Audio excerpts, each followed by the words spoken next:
Graças a Deus, meus irmãos, na aula de hoje vamos para o Dia do Senhor 17, a nossa catequese. Dia do Senhor 17, com um assunto também muitíssimo importante e que deve ser abordado com bastante carinho, com cuidado, para que venhamos entender a sua importância, né? Como isso é central na vida cristã. Dia do Senhor 17, pergunta 45, apenas uma pergunta nesse domingo. Pergunta 45 diz bem assim: como somos favorecidos com a ressurreição de Cristo? Primeiro, pela ressurreição, Cristo venceu a morte para nos tornar participantes da justiça que Ele conquistou para nós pela sua morte. Segundo, pelo seu poder, nós também somos ressuscitados para uma nova vida. E terceiro, a ressurreição de Cristo é, para nós, a garantia da nossa ressurreição gloriosa.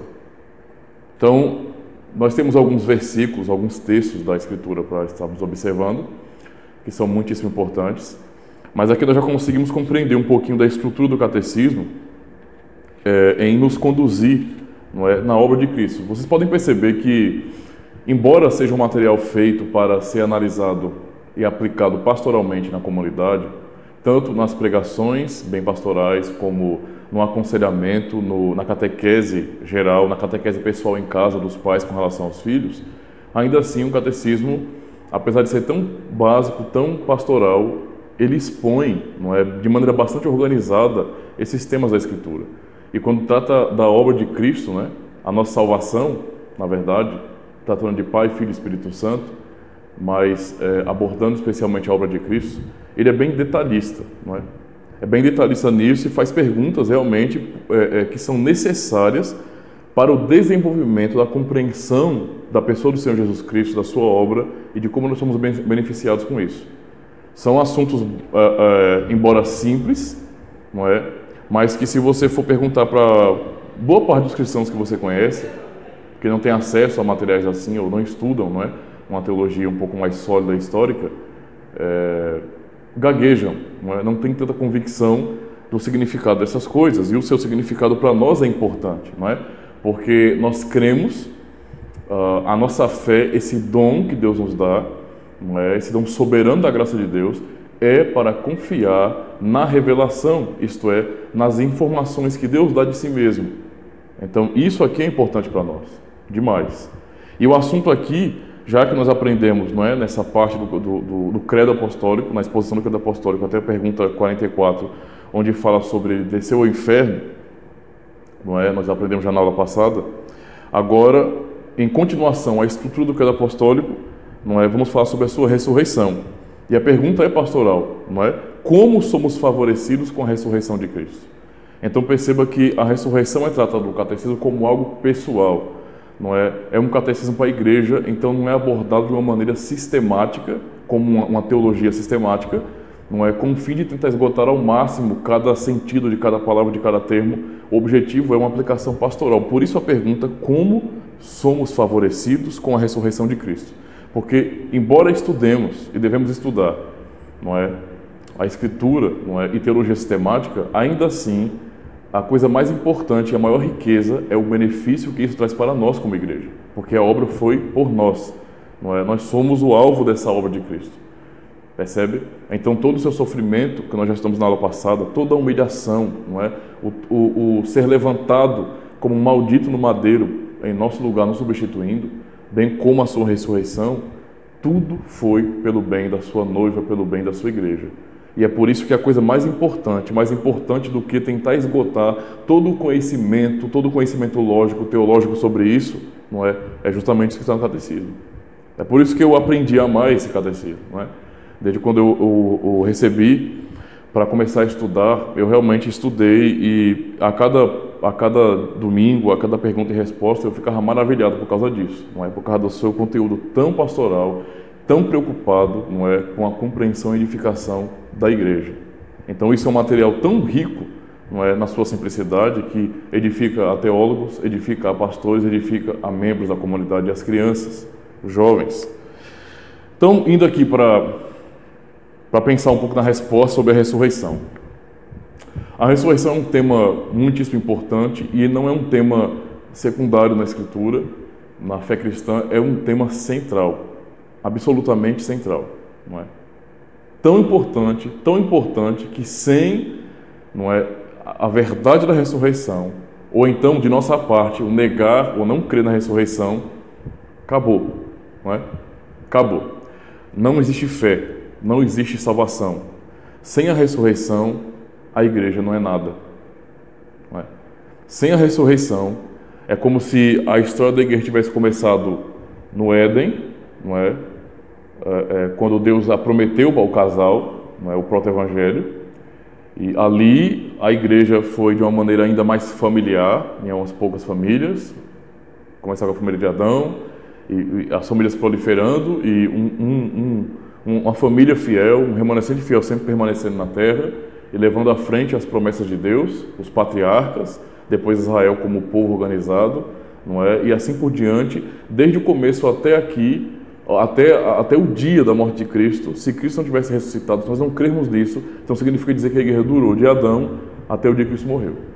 A morte de Cristo significaria justamente o sepultamento para sempre da igreja. E então a igreja não teria razão de ser. Não é? Seria uma coisa acabada.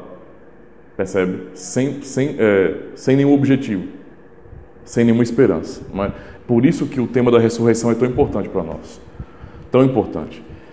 A primeira parte da pergunta, né, primeiro, da resposta, pela ressurreição, Cristo venceu a morte para nos tornar participantes da justiça que Ele conquistou para nós pela sua morte. Então, é mais ou menos assim. Eu vou ler dois textos de Romanos 4 e de 1 Coríntios 15, que falam especificamente sobre ressurreição, sobre fé e ressurreição. E esses textos, eles nos mostram a importância disso, né, e como isso é central na vida cristã, a tal ponto de que se nós não crermos nisso, então tudo que falamos até agora foi inútil. Né? A nossa religião é uma ilusão, ou se continuar, deve continuar como uma religião semelhante às outras, não é? Que não é realmente de Deus, não é uma revelação de uma religião que vem do divino, não é? De verdade. É uma religião criada pela imaginação humana. Tamanha a importância da ressurreição, não é? Essa é a primeira parte da resposta, que nós aprendemos que Cristo, ele, quando completou a sua obra de morte, não é? De sofrimento, de humilhação, ele fez isso para satisfazer a ira de Deus, ok? Então ele pagou, ele expiou, ele substituiu pecadores. Porém, se ele permanecesse morto, não é? Ele não poderia aplicar essa obra em nós. Percebe? Porque se ele morresse e permanecesse morto, ele seria como qualquer outro sacerdote que foi no passado. Ainda que reconhecido como mais sábio, ainda que reconhecido com poderes, não é? Ainda assim ele seria igual a eles. Ele seria alguém que falou muito, que fez muita coisa boa, que ensinou muito, mas que no fim ele não está vivo para nos abençoar. É um sacerdote temporal. Hebreus, não é, capítulo 8, 9, 10, nos ensinam de maneira tão rica a grande diferença do sacerdócio de Cristo, de como Cristo é um sacerdote superior, um sumo sacerdote superior, que não tem necessidade de oferecer sacrifício todos os dias como os demais, porque ele é perfeito. Hebreus 8, 9 e 10 fala especificamente sobre isso. Exalta o sacerdócio de Cristo. Não é? E isso de fato é muito importante. Então veja, se ele tivesse morrido e permanecido morto, acabou. Nada na vida cristã, nada no cristianismo teria sentido. A igreja não teria razão, não teria algo superior, verdadeiro e melhor do que qualquer outra religião neste mundo. Seria a mesma coisa de um budismo, de um islamismo, de um espiritismo, seria uma coisa só. O que torna a igreja tão diferente, não é? Em termos dessa mediação com Deus, em termos dessa aproximação ao Deus Todo-Poderoso, é justamente o fato de que Cristo morreu. Mas ele morreu e ele ressuscitou. Sem a sua ressurreição, nada dessas verdades seriam reais. Não haveria esperança alguma de uma futura ressurreição, não haveria esperança de salvação verdadeira. Já que quando nós falamos de salvação, falamos sobre algo escatológico. Percebe? Se alguém questionar, vocês são salvos? Vocês são salvos do quê? Somos salvos do pecado, do inferno. Pô, tipo, eu estou vendo você aqui agora e você é igual a todo mundo. Mas por quê? Porque tanto condenação como salvação referem-se ao futuro. Hoje e agora você não vê ninguém salvo ou condenado, no sentido literal de ver alguém já sendo condenado. Você sabe que é condenado, não é? Porque não crê no Filho de Deus, mas sabe que essa condenação será efetivada no futuro, bem como a salvação. Então, salvação é algo escatológico. Percebe? Então, a ressurreição de Cristo é uma garantia do futuro. Sem essa ressurreição, a igreja não tem razão de ser, certo? Então é justamente como ressurreto que ele pode, como alguém vivo, estar à destra de Deus Pai Todo-Poderoso e lá cumprir o seu ofício sacerdotal por nós, igreja. É lá que ele está assentado, não é? No trono de Deus Pai Todo-Poderoso à sua direita, para interceder pelos seus santos, por sua igreja. Percebe? Então Cristo vivo está nos céus, intercedendo, trabalhando, fazendo o seu ofício sacerdotal por nós. É por isso que nós somos perdoados, é por isso que existe mediação, é porque ele está vivo, não é? E por essa vida dele agora, não é? Por essa ressurreição, enviando para nós o Espírito Santo, aplicando então esses benefícios conquistados por sua obra na cruz, não é? Ou seja, é porque ele é vivo que ele aplica isso. Ele conquistou para nós com a sua ressurreição, e então aplica pelo seu Espírito, é que nós temos a garantia de que estamos de fato cultuando a Deus, o adorando, de que Deus ouve nossas orações. Sem a ressurreição de Cristo, acabou, nada tem sentido, né? Cultuar a Deus não tem o menor sentido, não tem uma expectativa real da presença do Senhor, de que estamos lá diante dele em Cristo, não é? Não tem nenhum sentido, percebe? E nesse sentido, se ele não tivesse ressuscitado, ele seria como Moisés ou como qualquer outro sacerdote, como Arão. Não haveria diferença nenhuma. Só foi um pouco mais popular, só. Essa é a realidade, ok? Essa é a realidade. Então, eu vou ler os textos, depois a gente vê aqui as outras partes da resposta. Então, já explicando isso aí. Então, pelo seu poder, nós também somos ressuscitados para uma nova vida. Então, veja, nós temos 3 aspectos desses benefícios da ressurreição de Cristo. O primeiro aspecto é que ele conquistou para nós com a sua ressurreição toda a graça, todo o benefício, não é?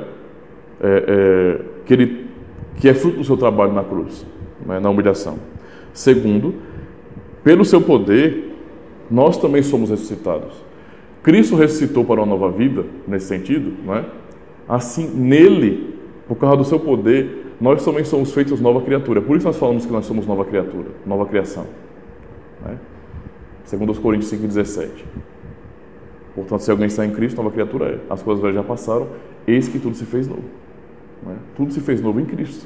Então, isso só é possível pelo seu poder. A convicção de que nós já fazemos hoje, apesar de estarmos nessa era presente, mas hoje já fazemos, como um antegozo, não é? Fazemos parte da nova criação, é um benefício vindo, não é? Da ressurreição de Cristo. E por fim, ele, como ressurreto, é a nossa garantia de ressurreição. Ressurreição para a vida, ressurreição glorificada, como foi com ele. Então ele é um testemunho vivo. Por isso que ele se apresentou aos seus discípulos. Ele poderia simplesmente ter ressuscitado e subido ao céu logo. Poderia ter feito isso, não é? Mas ele quis se apresentar como um testemunho aos seus discípulos. E passou um bom tempo ainda ensinando, não é? E explicando algumas coisas acerca do Evangelho, não é? Anunciando quem ele é e para que os discípulos pudessem vê-lo. E a expectativa ficasse no coração deles. Veja, tal como Cristo é, glorificado como homem, assim nós também seremos. Ele é o testemunho, é a própria garantia que nós temos. Ele é a prova científica, nesse sentido, né, para a igreja, de que nós ressuscitaremos. Testemunho vivo que subiu aos céus, não é? Mostrando o caminho que ele preparou para nós. Não é? Primeiro da humilhação, a morte, até chegar lá, até o Monte Santo do Senhor. Não é? Então, eu vou ler os textos, os versículos bíblicos agora, de Romanos 4. Romanos 4 e... Deixa eu ver aqui o verso... Peraí. Ah, sim. 25. Esse capítulo 4, né, nós aprendemos aqui, Paulo começa a fazer uma exposição da fé, fazendo comparações com fé e obra, mostrando a fé que Deus deu a Abraão, né, como ele imputou a justiça em Abraão por meio da fé que ele deu a Abraão. Paulo faz um paralelo entre circuncisão e incircuncisão. Ele fala sobre o sacramento da circuncisão, não é? Tal como que é uma comparação com o batismo nesse sentido, porque fala sobre confissão de fé, não é? Trata a circuncisão como o selo da justiça da fé, certo? Faz essa aplicação para dizer que Abraão é pai de todos os que creem, dos crentes, certo? E esse é o ponto central. E ele vai terminar falando sobre essa obra de Cristo. Ele vai dizer bem assim no versículo 25: o qual foi entregue por causa das nossas transgressões e ressuscitou por causa da nossa justificação. É nele que nós somos justificados. Quem seria o nosso grande advogado nos céus se Cristo não tivesse ressuscitado? É o que o apóstolo João, diz na sua primeira carta, no capítulo 2. Filhinhos, não pequeis, não é mais se pecar, se alguém pecar, saiba que temos o advogado no céu junto ao Pai, Jesus Cristo. Percebe? Então, se Cristo não tivesse ressuscitado, não haveria justificação para nós. A justificação não é um processo automático, místico, mágico, não é? Mas é uma determinação legal da parte de Deus, não é? Por causa de Cristo. Ele vivo é que nos torna justificados. É pela fé nele que nós somos justificados. Pela fé na promessa do Evangelho, que refere-se a ele, que nós somos justificados. E ele é quem garante essa justiça. Então, o Pai nos vê nele, em Cristo. É por isso que em Cristo não há condenação. Porque em Cristo nós somos santos. Em Cristo nós somos justos. É por isso que nós somos corpo dele, a igreja. Porque nele é que nós somos perdoados, adotados, justificados, salvos. Não é? Santos do Senhor. Então, esse é o ponto aqui. Não é? Por isso que ele vai dizer de maneira bastante clara que ele morreu por causa das nossas transgressões. Não é? Tá certo. Tá, ele morreu por causa dos nossos pecados. Legal. O que isso significaria se ele não tivesse ressuscitado? Apenas que alguém foi condenado por nossa causa. Não é? Apenas que alguém foi condenado no nosso lugar. Apenas que pegaram um inocente, prenderam e mataram. Não é? Somente isso. Não é? Mas o ponto é, nós temos a convicção de salvação por uma razão específica. Por uma razão específica. Não é? Passou uma árvore ali. Justamente porque ele ressuscitou e isso nos garante a justiça. Nós somos justos diante do Senhor porque Cristo está vivo. Não é? E ele é o justo apresentado diante de Deus em nosso lugar, nos substituindo e nos representando, para que nele sejamos justos. E assim o somos pela fé. Então aqui nós já percebemos o propósito da sua ressurreição. Na primeira carta aos Coríntios 15, o assunto da ressurreição aqui é muito enfático de Paulo. Sabe? Eu não vou explicar o capítulo 15 todo, é claro, apenas alguns textos aqui, não é? Porque eu vou ter que me aprofundar muito aqui e pode ficar confuso para algumas pessoas, então talvez uma outra hora. Mas eu vou observar só o versículo 16 ao 19, certo? Para a gente perceber a ênfase aqui. 1 Coríntios 15, verso 16 ao 19, diz bem assim: porque se os mortos não ressuscitam, também Cristo não ressuscitou. E se Cristo não ressuscitou, é vã a nossa fé. E ainda permaneceis nos vossos pecados. Percebem a importância disso? Tá, ele morreu por causa da nossa transgressão. Ele morreu, não é nesse sentido, por causa do nosso pecado. Ele estava nos substituindo. Ele estava assumindo no nosso lugar as culpas. Então, o castigo que nos traz a paz estava sobre ele, certo? Mas nós não seríamos sarados. Entende? O nosso castigo seria sobre ele, mas seria aquilo que eu acabei de falar. Um justo está sendo condenado no lugar de injustos. Mas e daí? Mas e daí? Percebe? Então seria como se alguém cometesse um crime, no caso contra Deus, o pecado contra Deus, e diante do seu tribunal, quem cometeu o crime tem que ser pego. Porém, alguém que não fez nada vai pagar no lugar daquele. E fica por isso mesmo. Não é? Tipo, não tem nada superior a isso ou algo além disso. Acabou. Então, a questão aqui e se Cristo não ressuscitou, é vã a nossa fé, ou seja, a nossa fé não serve de nada se ele não ressuscitou, não tem o menor sentido. É uma tolice, é uma historinha da carochinha, um conto de fadas, se ele não ressuscitou. E ainda permaneceis nos vossos pecados. Se Cristo não ressuscitou, nós não fomos perdoados. Se Cristo não ressuscitou, nós não somos santos. Nós não temos justiça nenhuma. Não há salvação se Cristo não ressuscitou. Por isso que se um indivíduo duvida da sua ressurreição, essa pessoa não é cristã, não tem fé, não tem salvação. Percebe? Em muitas áreas do liberalismo teológico, há indivíduos que não creem na ressurreição de Cristo, bem como não creem nos seus milagres, ou milagre nenhum da Escritura. Porque para eles só vale ou só deve ser tido como um cristão verdadeiro aquilo que pode ser explicado pela ciência, como se a ciência, como se o ser humano, não é, fosse o fim de todas as coisas, como se o ser humano fosse a medida de todas as coisas. E a autoridade do homem é que pode definir a verdade, a realidade. Infelizmente, nós sabemos que a sociedade é assim hoje, né? As pessoas idolatram cientistas. Né? E a teologia liberal é um fruto disso, né?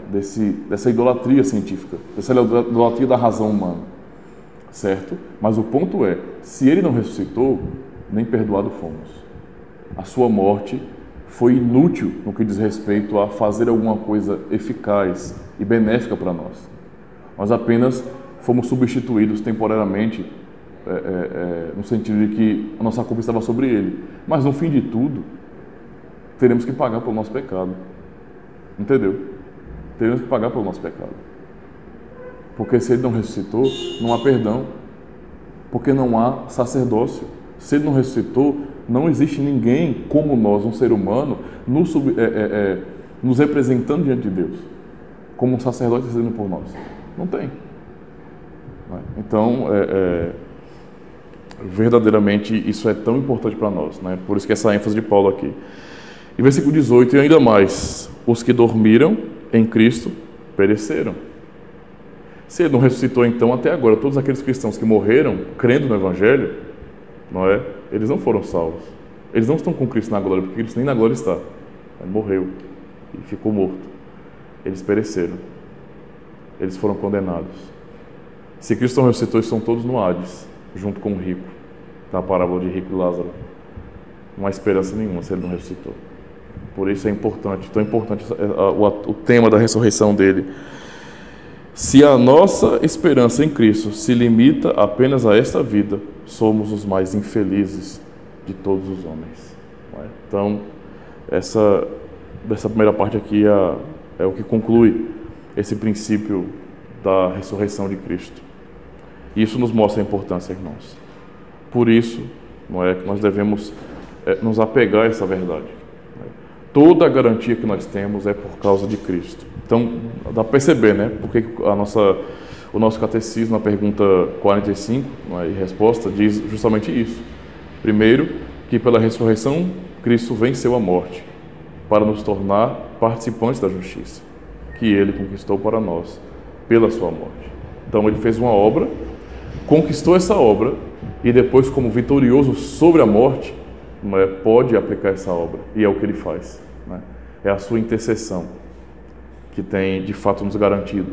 É a obra do Espírito enviado por Ele que tem garantido isso. Se Ele não fosse, como Ele vai dizer em João 14, Ele não enviaria o Consolador, mas porque Ele foi, Ele enviou o Consolador para nós, para estar conosco para sempre, e nele, no Espírito Santo, é que Ele está em nós, está conosco. Segundo, pelo seu poder, nós também somos ressuscitados para uma nova vida. Então, a fé nessa obra dele é que nos garante. E terceiro, a ressurreição de Cristo é para nós a garantia da nossa ressurreição gloriosa. Então, nós temos uma garantia segura, que é Cristo nos céus por nós. Cristo nos céus por nós. Muito bem. Nós temos algumas perguntas ainda aqui no Dia do Senhor 18.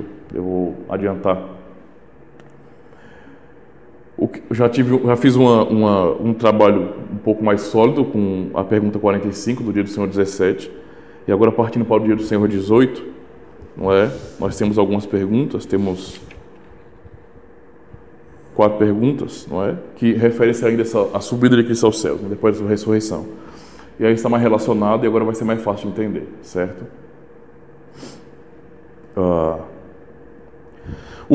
Pergunta 46, Dia do Senhor 18. O que você confessa quando diz que Cristo subiu ao céu?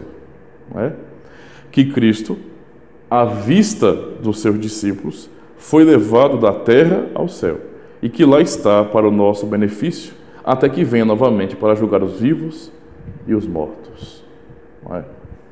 Então, não tem por que eu me aprofundar tanto nessa pergunta e resposta, que está simples. Eu já falei da importância do assunto da ressurreição, e agora a sua subida aos céus tem um sentido. Quando nós falamos que ele subiu aos céus, estamos falando isso como algo literal. Nós confiamos no testemunho apostólico de que eles viram literalmente, não é nada que possa ter outra interpretação, não. Eles viram literalmente Cristo subir, a vista deles subir, como Atos 1 nos ensina, subir, literalmente. Pergunta 47. O que quer dizer então que Cristo não está conosco até a consumação dos séculos, como ele prometeu? Aliás, quer dizer então que Cristo não está conosco até a consumação do século, como ele prometeu? E agora vem a questão que trouxe confusão até aos luteranos também, né? Essa dificuldade da encarnação de Cristo, dele estar no céu, e prometer que estaria conosco até a consumação do século, já depois da sua ressurreição, quando ele ordenou a pregação do Evangelho. A resposta: Cristo é verdadeiro homem e verdadeiro Deus. Segundo sua natureza humana, ele não está mais na terra, mas segundo a sua natureza divina, majestade, graça e espírito, jamais se ausentou de nós. Essas perguntas aqui do Dia do Senhor 18 foram perguntas feitas especificamente para os luteranos, viu? Porque no Palatinado, quando foi ordenado o catecismo ser feito, o príncipe Frederico, ele tornou-se calvinista, né? Ele amou a doutrina reformada, mas havia na Alemanha, né, um catecismo da Alemanha, um grande número gigantesco de alemães luteranos, né? Então havia uma tensão, porque os luteranos tinham alguma dificuldade para compreender essa questão da encarnação de Cristo. E essa dificuldade é visível tanto na doutrina luterana como na católica, da transubstanciação como da consubstanciação, não é? Alguma dificuldade de entender essa questão da união hipostática de Cristo e entender que ele está nos céus e nós o adoramos lá, que ele não desce aqui na terra, ou que ele repousa sobre alguma coisa, sobre algum elemento, como a Santa Ceia, não é? Ou ele está no próprio elemento, porque ele está no céu, não é? Então ele só pode estar aqui nesse sentido espiritualmente, segundo a sua divindade, não fisicamente, não é? Então ninguém está comendo literalmente a carne de Cristo. Os luteranos também tinham dificuldade com isso. Essas foram perguntas e respostas para ajudá-los a entender isso. Eram perguntas feitas para os luteranos. Então imagine que essa pergunta 47 aqui é uma pergunta feita para um luterano. Quer dizer então, é uma pergunta que um luterano fazia, né? Imagine que é um luterano fazendo essa pergunta.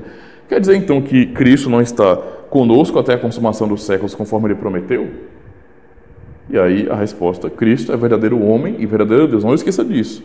Segundo a sua natureza humana, não é? Ele não está na terra. A sua natureza humana é uma natureza criada. Ele assumiu a natureza criada, a natureza humana. Então, segundo a sua natureza humana, essa natureza ela tem limitações. Essa natureza é temporal nesse sentido, ok? Não é? Segundo a sua natureza humana, e ele assumiu a natureza humana para quê? Para glorificar e vencer a temporalidade da natureza humana, certo? Ele não está na terra, segundo a sua natureza humana, mas, segundo a sua natureza divina, majestade, graça e espírito, jamais se ausentou de nós. Então ele não está sendo infiel na sua promessa. Percebe? Por quê? Porque ele é Deus, o mesmo Deus, a mesma divindade do Pai, Filho e Espírito Santo, do Pai e do Espírito Santo, não é? Ele é um só Deus com eles. Então, ele é um só Deus. Logo, não é? Segundo a sua natureza divina, ele não se ausenta de nós, ele permanece conosco, não é? A pergunta 48.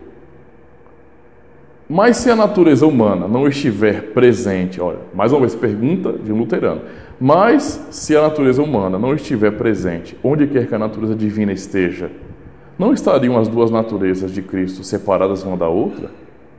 É o que um luterano pensaria, né? No momento da ceia. Ora, se ele não está aqui em carne, pelo menos na hora do elemento da ceia, mas ele está no céu, não é? Então isso não seria uma separação da sua natureza divina e humana? Se ele está espiritualmente aqui, mas fisicamente no céu, não seria uma separação? A resposta: de maneira nenhuma, pois a sua divindade é ilimitada. E esse é o ponto, não é? Quando os luteranos pensam muitas vezes em que, ou pensavam, eu não sei, né? Muitas vezes que isso poderia ser um fator de limitação, quando foi feito o catecismo, não é? Eles faziam um comparativo da natureza divina e humana como se fossem equivalentes, iguais, e não é a mesma coisa, não é? A natureza humana, como ele está dizendo, é humana, é uma natureza criada, limitada, percebe? Mas a natureza divina, não é? É perfeita, ok? É ilimitada, não há nenhuma dificuldade na natureza divina, percebe? E é isso que eles deviam entender, né? Por isso a resposta: de maneira nenhuma, pois a sua divindade é ilimitada e está presente em toda parte, né? A sua natureza divina é ilimitada, é onipresente. Por isso, conclui-se que, apesar da sua natureza divina ultrapassar a natureza humana, que ele assumiu, não é? Ela está dentro dessa natureza humana e a ela permanece unida como pessoa. Esse é o grande mistério maravilhoso da união hipostática de Cristo. Não é? Não foi tão compreendido pelos luteranos no começo, e foi colocado no catecismo para a reflexão de todos, não é? Para que eles pudessem entender. Essa foi a resposta reformada, não é? Para a compreensão de como funciona isso, não é? Então Cristo, nesse sentido, permanece fiel. Ele está sendo fiel nesse sentido. Sim, Ele nos ouve, sim, por seu Espírito Ele permanece conosco, não é? Ele permanece conosco. Essa é a união, não é, de Cristo com sua igreja. Ele como cabeça e nós como seu corpo por seu Espírito Santo. O mesmo Espírito que está sobre Cristo é o mesmo que está sobre nós também. É isso que mostra a beleza da comunhão com Cristo. Pergunta 49. De que modo somos abençoados com a ascensão de Cristo aos céus? Então veja, nós pensamos primeiro o que nós confessamos na pergunta 46. O que você confessa quando diz que Cristo subiu aos céus? Mas agora a pergunta é: de que modo somos abençoados, mais uma vez a questão pastoral, com a ascensão, com a subida de Cristo aos céus? E agora, a bênção. Primeiro, Ele é o nosso advogado no céu, diante de Deus o Pai. Então, de que modo nós somos abençoados? Nós somos abençoados justamente desse modo. Cristo subiu aos céus para ser o nosso advogado, não é? O nosso paracletos, o nosso intercessor diante do Pai, não é? Segundo, embora aqui paracleto, né, o consolador, o advogado, é a referência ao Espírito Santo, mas esse é o papel que Cristo está desempenhando também no céu, não é? Segundo, temos a nossa carne no céu como a garantia segura de que Ele, o nosso cabeça, também nos levará para si como membros seus. Então, veja que maravilha. A carne humana jamais entrou no céu. A entrada no céu pela carne humana sempre foi tipológica e simbólica, não é? O culto demonstrava isso. Mas entrar literalmente no céu, de forma nenhuma. Percebe? Cristo foi o primeiro, não é? O primogênito dos mortos, o primeiro. E então a resposta desse benefício, a sua subida aos céus, como homem, não é? E engraçado, eu lembro de uma vez que quando, faz tempo isso, já tem um tempinho, acho que 1 ano e pouco, 2 anos, quando vieram uns irmãos aí de uma outra comunidade evangélica, eles vieram justamente no dia que eu estava falando sobre estava dando aula de catequese ainda, para a primeira turma, não é? E era sobre esse assunto aqui. E quando chegou nesse assunto, eles ficaram escandalizados. Um deles até falou, vieram 2, misericórdia, quer dizer que Jesus de carne e osso, com corpo, ele está nos céus, misericórdia. O irmão ficou escandalizado. Aí você pensa bem assim, o indivíduo está dizendo que é crente, né? Que é crente, que é cheio do Espírito Santo, e se escandaliza com uma coisa como essa. E ele esperava o quê, né? Tipo, há outra coisa que a Bíblia ensina? Não, é isso que a Escritura ensina quando diz que ele subiu ao céu como um homem. Por isso que ele ressuscitou e ele mostrou o corpo dele. Ele comeu com seus discípulos, para testemunhar para eles que ele é um homem. Entendeu? E se não tem um homem no céu, nós não temos garantia nenhuma. Ele foi para dar garantia para nós. Então veja, nossa natureza, no caso, nós temos a nossa carne nos céus. Ele assumiu a nossa natureza e elevou a nossa natureza. Nós temos a nossa carne, a nossa natureza nos céus. Percebe? Como a garantia segura de que Ele, o nosso cabeça, também nos levará para si como seus membros. Cristo é a garantia de que um dia homens, não é, como nós, seres humanos, também subirão o Monte Santo do Senhor. Ele é a nossa garantia. nós não seremos transformados em anjos, não é? Mas ressuscitaremos para como homens, e Cristo é esse homem, a garantia, não é? Com a nossa carne, com o nosso sangue, subiu aos céus, e nós também subiremos. Terceiro, é a bênção de subida aos céus. Ele nos enviou o seu Espírito como penhor, pelo poder do qual buscamos as coisas do alto, onde Cristo está assentado à direita de Deus, e não as que são da terra. Então, Cristo subiu aos céus e enviou o Espírito Santo como penhor, como selo, é o que Paulo vai dizer na primeira carta a Efésios, né? Capítulo 1, verso 13 e 14. O Espírito Santo é o nosso selo, é o nosso penhor. Ele nos selou com seu Espírito Santo. Um selo é uma garantia, não é? É como o sacramento. O Espírito Santo é o nosso próprio sacramento, é o nosso próprio selo. Percebe?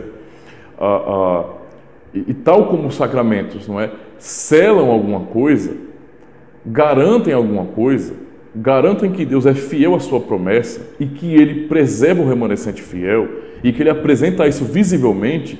O Espírito Santo é esse selo interno, essa garantia interna, esse testemunho de que nós somos filhos de Deus, e é uma garantia, um penhor, não é? Pelo poder do qual buscamos as coisas do alto. É pelo Espírito Santo que nós buscamos a Cristo. O que é o culto cristão verdadeiro? Não é? É esse culto onde nós estamos reunidos como igreja e adoramos a Cristo que está nos céus. Adoramos o Pai em Cristo, adoramos a Deus no Espírito. O culto ele é completamente trinitário, a ação completa de Deus. O Espírito Santo, não é, pelo seu poder que nos une a Cristo, nos eleva à presença de Deus. Nós buscamos o Cristo que está no alto. Buscamos as coisas que estão no alto pelo poder do Espírito Santo. Nós jamais faríamos isso no Espírito Santo.